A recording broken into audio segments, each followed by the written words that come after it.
नमस्कार मेरे प्रिय साथियों। तो कैसे हैं आप सभी। स्वागत है आप सभी का दोस्तों आपके अपने यूट्यूब चैनल द स्टडी 3005 में।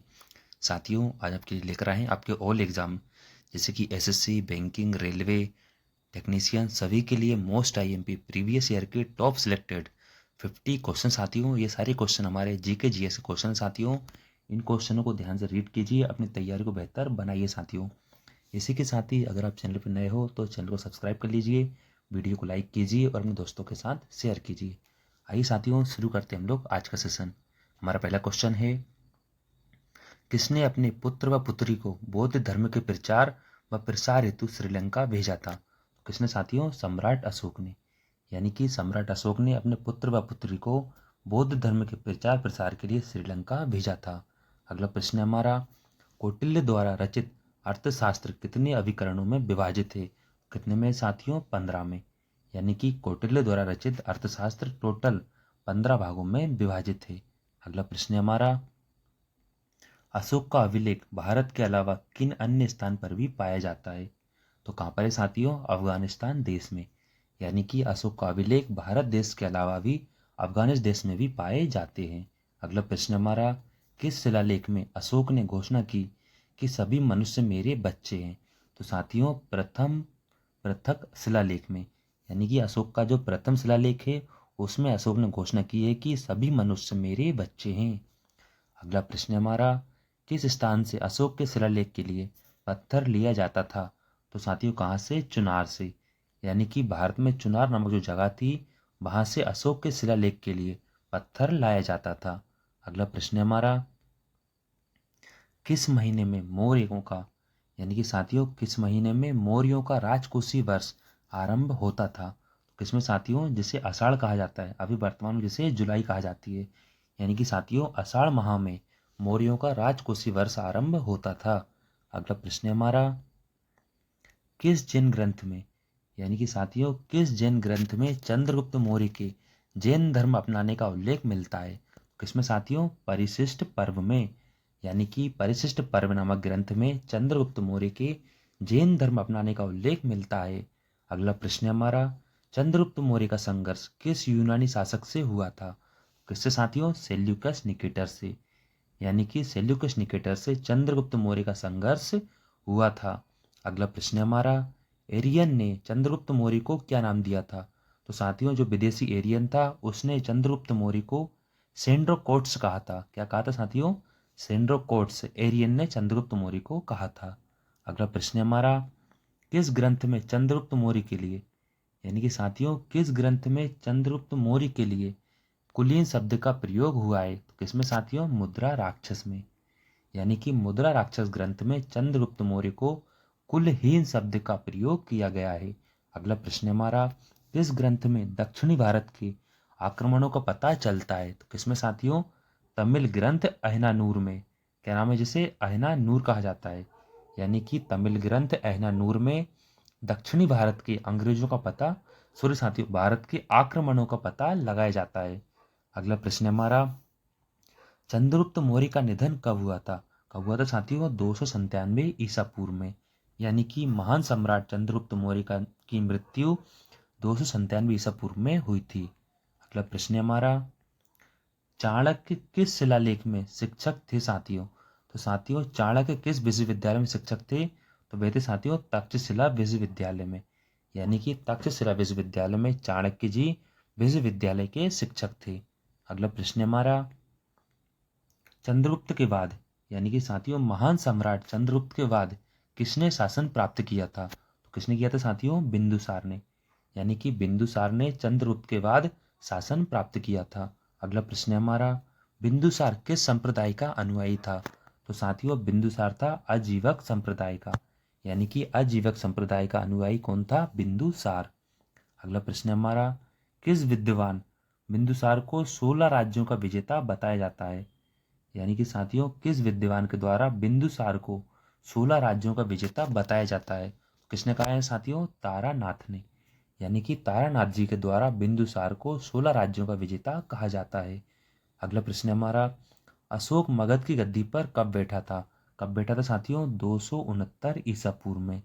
यानी कि 269 ईसा पूर्व में अशोक मगध की गद्दी पर बैठा था। अगला प्रश्न हमारा, अशोक की माता का क्या नाम था? क्या नाम था साथियों? शुभदांगी, यानी कि शुभद्रांगी अशोक, सम्राट अशोक की माता जी का नाम था। अगला प्रश्न हमारा, भारत में शिलालेख का प्रचलन, तो साथियों भारत में शिलालेख का प्रचलन सर्वप्रथम किसने कराया था? तो किसने किया साथियों? सम्राट अशोक ने, यानी कि सम्राट अशोक ने सबसे पहले भारत में शिलालेख का प्रचलन किया था।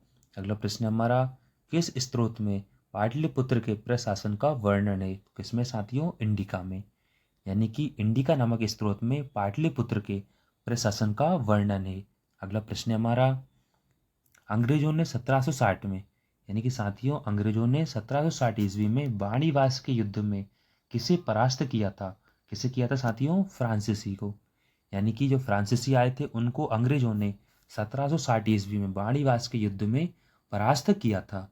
अगला प्रश्न हमारा, जर्मनी की दीवार का निर्माण कब हुआ था? कब हुआ था साथियों? 1761 में, यानी कि 1961 में जर्मनी की दीवार का निर्माण किया गया था। अगला प्रश्न हमारा, किस वर्ष में सोवियत संघ रूस बना था? यानी कि साथियों किस वर्ष में सोवियत संघ में रूस को जोड़ा गया था? कब साथियों? 1991 में, यानी कि 1991 में रूस को सोवियत संघ में बनाया गया था। अगला प्रश्न हमारा, ईस्ट तिमोर पर किस देश ने शासन किया था? किसने किया था साथियों? इंडोनेशिया ने, यानी कि इंडोनेशिया देश ने ईस्ट तिमोर नामक जगह पर शासन किया था। अगला प्रश्न है हमारा, चीन में लाल क्रांति हुई थी, कब हुई थी साथियों? 1949 में, यानी कि 1949 में चीन में लाल क्रांति प्रारंभ हुई थी। अगला प्रश्न है हमारा, बर्लिन की दीवार कब गिराई गई थी? कब गिराई गई थी साथियों? 9 नवंबर 1985 में, यानी कि 9 नवंबर 1985 में बर्लिन की दीवार गिराई गई थी। अगला प्रश्न है हमारा, जापान के हिरोशिमा शहर पर, यानी कि साथियों जापान देश के हिरोशिमा शहर पर परमाणु बम कब गिराया गया था? कब गिराया गया था साथियों?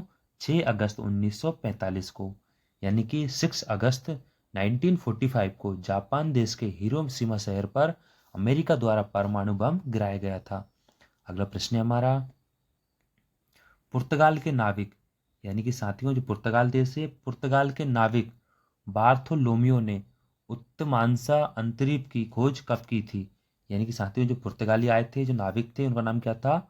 बार्थोलोमियो ने, क्या की साथियों? उत्तम मासा अंतरद्वीप की खोज कब की थी? 1486 में, यानी कि 1486 में पुर्तगाली बोर्थोलोमिया ने उत्तर मानसा अंतरद्वीप की खोज की थी। अगला प्रश्न हमारा, पुर्तगालियों ने अपने पहले दुर्ग लली की स्थापना कोचीन में कब की थी? यानी कि साथियों जो पुर्तगाली आए उन्होंने अपना सबसे पहला दुर्ग जिसका नाम था लली, उसकी स्थापना कोचीन में कब की साथियों? 1503 ईस्वी में, यानी कि 1503 में पुर्तगालियों ने अपने पहले दुर्ग लली की स्थापना कोचीन देश में की थी। अगला प्रश्न है हमारा, गुप्त शासकों द्वारा जारी किए गए चांदी के सिक्के कहलाते थे, यानी कि साथियों जो गुप्त शासक आए थे, गुप्त शासकों के द्वारा जारी किए गए चांदी के सिक्के क्या कहलाते थे? रूपक, यानी कि उन्हें रूपक कहा जाता था। अगला प्रश्न हमारा, गुप्त काल में औषधि शास्त्र का प्रमुख विद्वान कौन था? कौन था साथियों? बाघभट्ट, यानी कि जो बाघभट्ट थे वह गुप्त काल में औषधि शास्त्र के प्रमुख विद्वान कहलाते थे। अगला प्रश्न हमारा, किस शासक ने अपना नाम शीलादित्य रखा था? तो किसने साथियों? हर्षवर्धन ने, यानी कि सम्राट हर्षवर्धन ने अपना नाम बदलकर शीलादित्य कर लिया था। अगला प्रश्न हमारा, समुद्रगुप्त के काल का इतिहास जानने का सबसे महत्वपूर्ण साधन है, तो क्या है साथियों? इलाहाबाद स्तंभ पर उत्कीर्ण लेख, यानी कि साथियों जो इलाहाबाद में स्तंभ है उस पर जो लेख को उत्कीर्ण किया गया, उनको लिखा गया है, उससे साथियों समुद्रगुप्त के काल का इतिहास के बारे में संपूर्ण विस्तार से जानकारी प्राप्त होती है। अगला प्रश्न हमारा,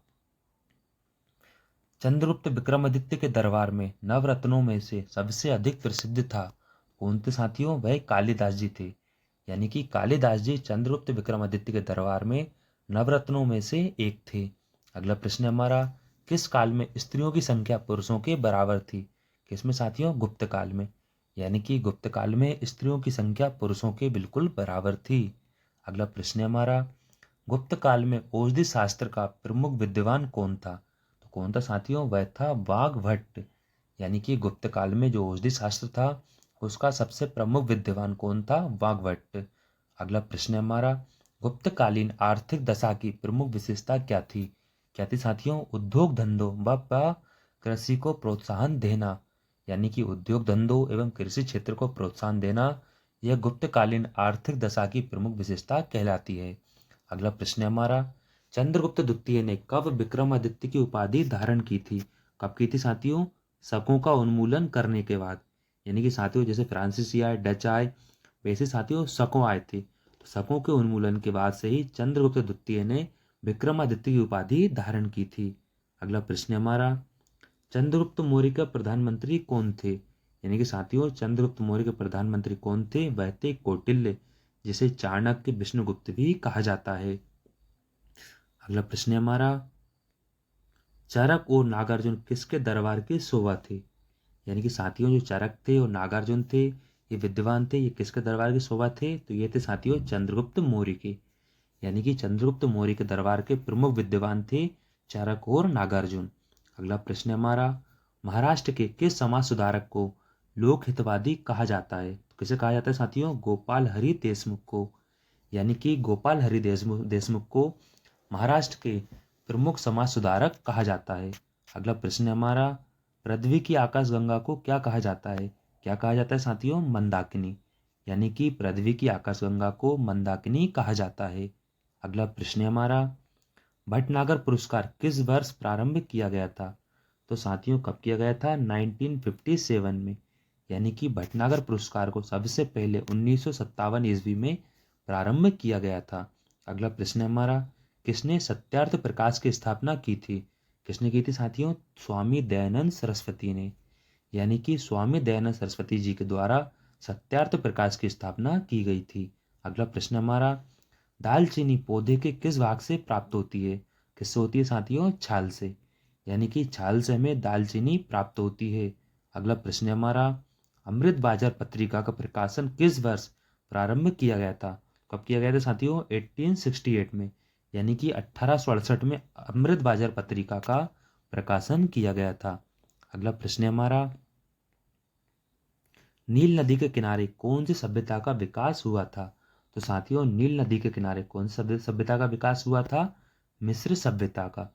यानी आपसे पूछ लिया जाए कि मिस्र सभ्यता का विकास कब हुआ था, तो ये होता साथियों नील नदी के किनारे सबसे पहले मिस्र सभ्यता का विकास हुआ था।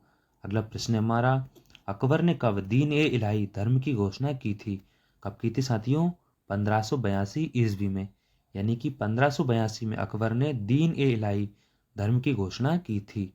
अगला प्रश्न है हमारा, भरतनाट्यम किस राज्य का शास्त्रीय नृत्य है? किसका है साथियों? तमिलनाडु का। यानी कि तमिलनाडु देश का प्रमुख शास्त्रीय नृत्य कौन सा है साथियों? भरतनाट्यम। अगला प्रश्न है हमारा, भारत का सर्वोच्च सेनापति कौन होता है? कौन होता है साथियों? वह होता है भारत का राष्ट्रपति।